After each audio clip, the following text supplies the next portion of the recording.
Once upon a time, there was a beautiful and lovely princess named Snow White. She lived in a castle with the queen, her stepmother.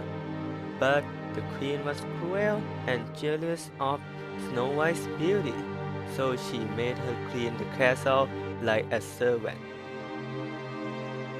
Snow White, we can sing for a reason. Do you sing? Yes. Every day, the queen would ask her magic mirror, Magic mirror on the wall. Who is the fairest on the world? and every time the mirror would reply, "You, my queen, are the fairest of all." One day, the queen asked the mirror as usual, Magic mirror on the wall. Who is the fairest on the world?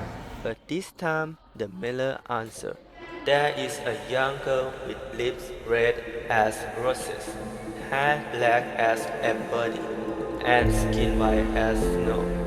Her name is Snow White, and she is the fairest of all." Meanwhile, Snow White, who was cleaning, made a wish. I wish to find true love. Just then, a handsome prince, drawn by her sweet singing, appeared. The wicked queen, upon seeing this, screamed in fury and immediately devised a plan to get rid of Snow White. She called the huntsman and gave him an order. Take Snow White into the forest and kill her. The hunter was very shocked, but he could not disobey the queen's orders. To prove she is dead, bring me her heart in this rock. Yes, Your Majesty, I will bring her heart for you. The next day, the huntsman led Snow White into the forest. But as he raised his knife to kill her, he couldn't do it. Snow White, your stepmother sent me to kill you. She is so cruel and wicked. I cannot harm you. Run away. Never return to the castle. Thank you for sparing my life. Terrified, Snow White ran as fast as she could. She ran deep into the forest until she saw a small cottage. She knocked on the door, but no one answered. The door was slightly open, so she stepped inside. The cottage was messy and dirty, so Snow White decided to clean it. She hoped that the owner would let her stay.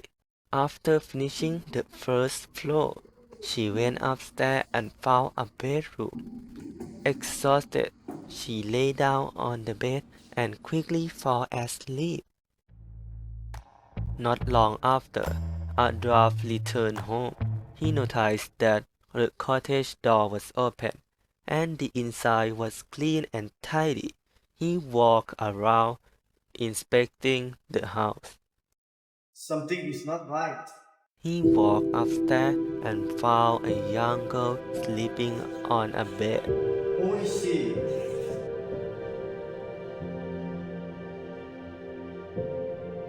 As soon as Snow White opened her eyes, they both took turns telling their stories. Then you should stay here with me. I will protect you from the wicked queen.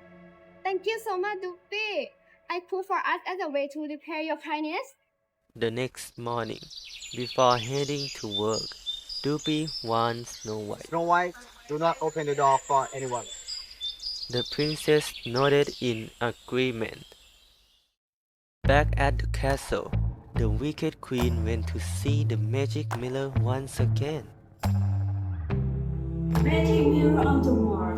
Who is the fairest of the world? The magic mirror replied, "Beyond the 7 Jerry hills, past the 7 waterfalls, in a little cottage, Snow White is the fairest of all." No one is dead. I have proof. Voices, I have proof. The magic mirror spoke again. "Snow White still lives. the heart you hold is that of a pig. The queen, furious with rage, rushed down to the basement.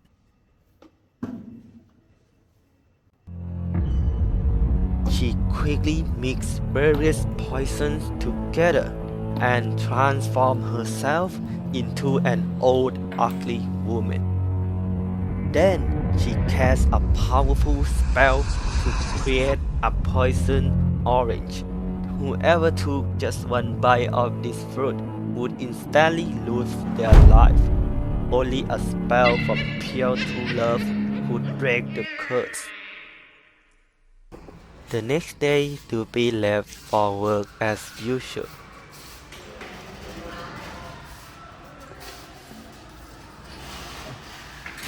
But that afternoon, a sudden knock echoed through the cottage. Snow White remembered Dupi's warning. She must not open the door for strangers. I'm just an old woman selling oranges, dear. It's raining outside. Will you let me in? The queen, in the form of an ugly old woman, begged Snow White. Out of pity, Snow White opened the door and let the old woman in. Look at this beautiful orange, dear. Would you like to have one? I would like to buy one, but I don't have any money. Oh, no need for money, dear. Just text me that bowl of yours. The old woman handed the poisoned orange to Snow White, urging her to take a bite. Snow White took a big bite of the orange. Suddenly, her body collapsed into the table. The queen was overjoyed and jumped with excitement, celebrating the success of her plan. Just then, Dupi arrived home and saw what had happened to Snow White. Realizing the danger, he immediately rushed after the old woman. But along the way, she tripped over a rock. She slipped and fell to her death. How tragic it was that no one could save Snow White. She remained motionless. After the prince learned that Snow White was missing from the castle, he continued searching for her tirelessly. Snow White, where have you gone? How many days it been since I last saw you? I miss you. And then, one day, the prince finally found Snow White. He rushed to her with hope in his heart and gently cast a spell to awaken the princess in deep silence. Suddenly, Snow White's eyelids fluttered. The curse was broken. She awoke from her slumber, and Dupi was overjoyed beyond measure. Soon after, the prince and Snow White got married and lived happily ever after in the castle, in love with each other forever.